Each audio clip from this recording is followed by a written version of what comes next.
Astro connect के ज्योतिष कार्यक्रम में आपका हार्दिक स्वागत है। आदिदेव नमस्तुभ्यं प्रसीद मम भास्कर, दिवाकर नमस्तुभ्यं प्रभाकर नमोस्तुते। हे आदिदेव भास्कर, आपको प्रणाम है। आप हम पर प्रसन्न हो।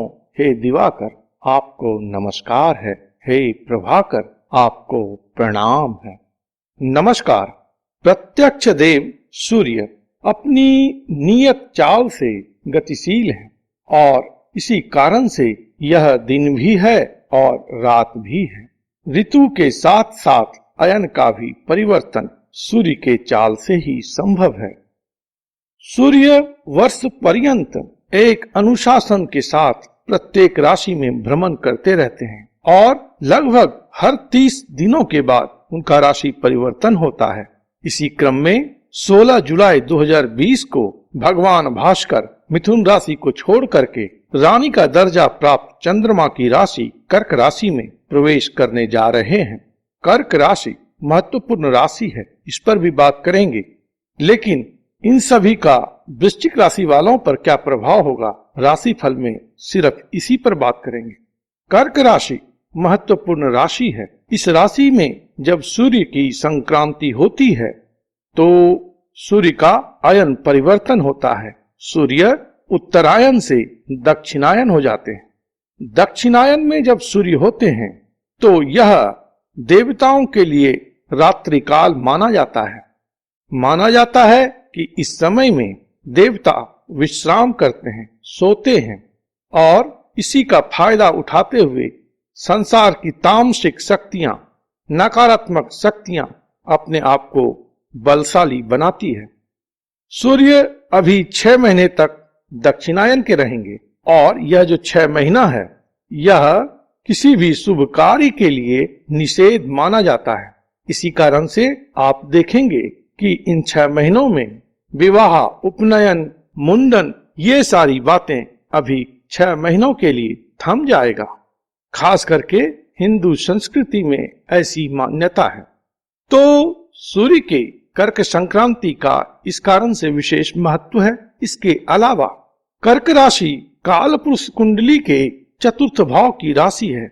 चतुर्थ भाव को मन का भाव कहा गया है, घर का भाव कहा गया है, निवास स्थान का भाव कहा गया है। जब सूर्य कर्क राशि में गमन करते हैं तो आमतौर पर जनसाधारण में घर को लेकर के या घर में रहने को लेकर के कोई विशेष चेतना होती है। घर क्या है?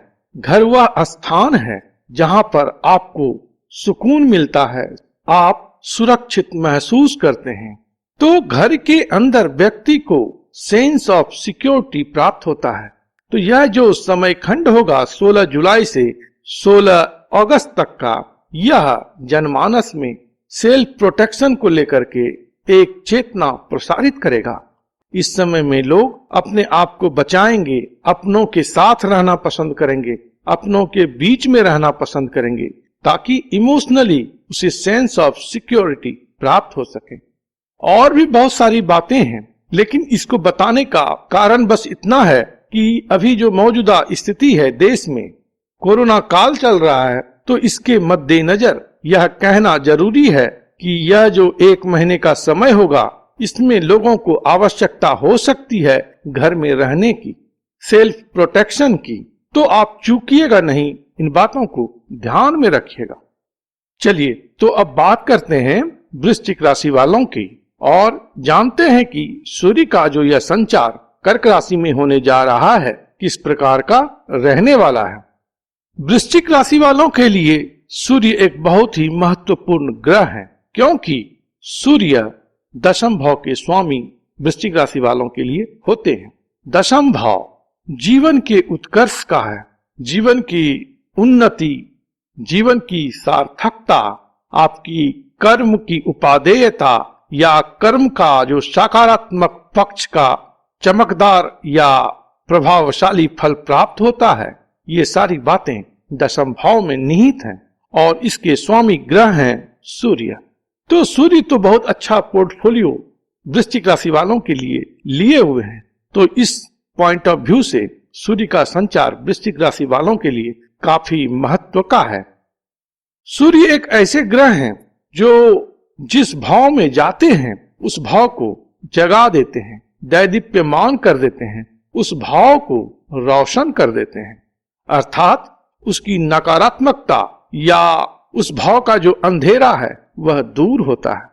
तो यह देखना बड़ा जरूरी रहेगा कि कर्क राशि जो है वह वृश्चिक राशि वालों के किस भाव में पड़ने वाली राशि है। तो मैं बता दूं कि यह आपके भाग्य भाव की राशि है। कर्क राशि आपके भाग्य भाव में पड़ने वाली राशि है और चंद्रमा आपके भाग्येश हैं।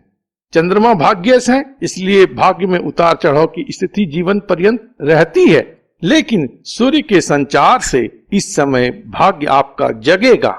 भाग्य जगेगा तो क्या होगा, आम समझ इसके विषय में लोगों में है, लेकिन यह कतई नहीं है कि भाग्यशाली जो व्यक्ति होते हैं या भाग्य जब जगता है तो एकदम आराम कर रहे सोए हुए व्यक्ति के मुंह में सारा भोजन पहुंच जाए, ऐसी बात नहीं होती है। और कर्मण्यता का नाम भाग्य नहीं है।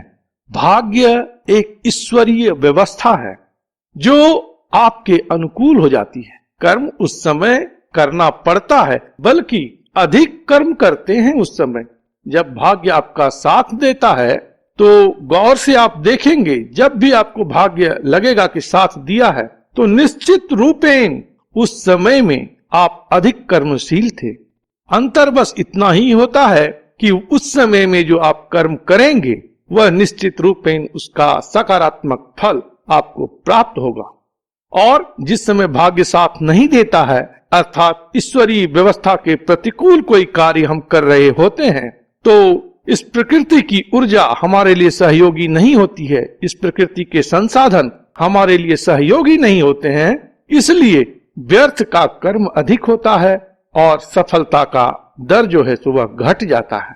तो ईश्वरीय व्यवस्था है भाग्य, जिसमें कि इस समय में आपका जो प्रयास होगा वह सार्थक प्रयास होगा और उस कारण से आपके अच्छे कर्म होंगे और भाग्य की उन्नति होगी। भाग्यवश आप इस समय में सफलता प्राप्त करेंगे। जो कार्य बहुत दिनों से लंबित था या नहीं हो पा रहा था, तो उन सभी बातों में अब तेजी दिखेगी, उस प्रयास में सफलता आपको मिलेगी। इस समय में सूर्य आपके पुरुषार्थ के भाव को भी जगाएंगे अपनी दृष्टि के माध्यम से, इसलिए इस समय में पुरुषार्थ करने से आपको पीछे नहीं हटना है। याद बस इतना ही रखिए कि सूर्य जिस तरीके से स्पष्ट तौर पर चीजों को देखता है, उसी प्रकार से आप अपने लक्ष्य को स्पष्ट रूप से देखें, कोई कंफ्यूजन नहीं होना चाहिए। तो उस लक्ष्य के प्रति जिसको कि आप बहुत क्लियरली देख पा रहे हैं विदाउट एनी कंफ्यूजन, तो वहां पर आप पुरुषार्थ करें, उस पुरुषार्थ की सिद्धि होगी, उस प्रयास में आपको सफलता प्राप्त होगा। वृश्चिक राशि वाले, आपके लिए यह बहुत ही अनुकूल समय है और निश्चित रूपेण आप इस समय में अधिक भाग्यशाली हैं, क्योंकि सर्वसामान्य के लिए यह उतना सहज समय नहीं है। इस बीच में अगर आपको यह अवसर मिल रहा है, भाग्य का साथ मिलने वाला है, तो इस एक महीने को आप व्यर्थ में ना गंवाएं। आप अपने ऑब्जेक्टिव के प्रति कमिटेड होकर के पूरी निष्ठा से काम करें। अगर आप पूरी निष्ठा से काम कर पा रहे हैं तो यह अपने आप में संकेतक है कि भाग्य आपके साथ है। अगर आपको काम करने में मन नहीं लग रहा है, अन्य मनस्क होकर के काम कर रहे हैं, तो यह संकेत करेगा कि भाग्य आपके लिए सहयोगी नहीं है, ईश्वरीय व्यवस्था प्रतिकूल है।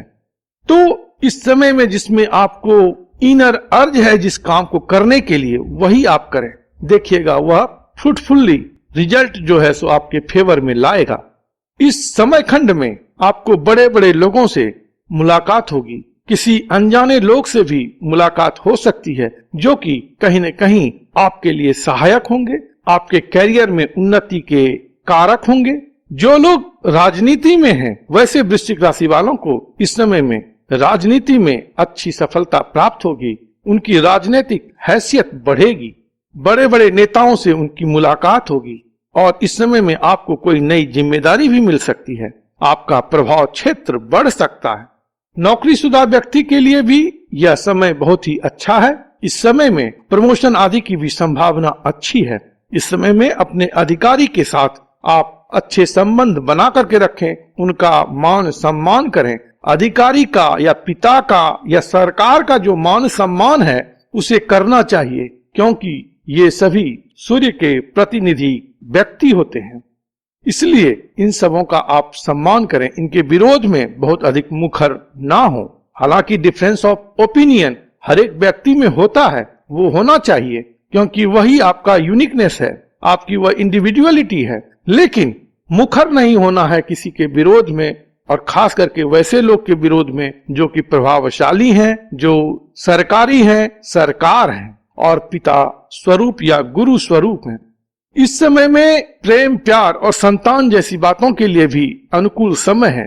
संतान की प्राप्ति का समय है, तो जो लोग चाइल्ड बर्थ प्लानिंग कर रहे हैं वो इस समय में प्रोसीड कर सकते हैं, उनके लिए भी यह समय लाभकारी सिद्ध होने वाला है।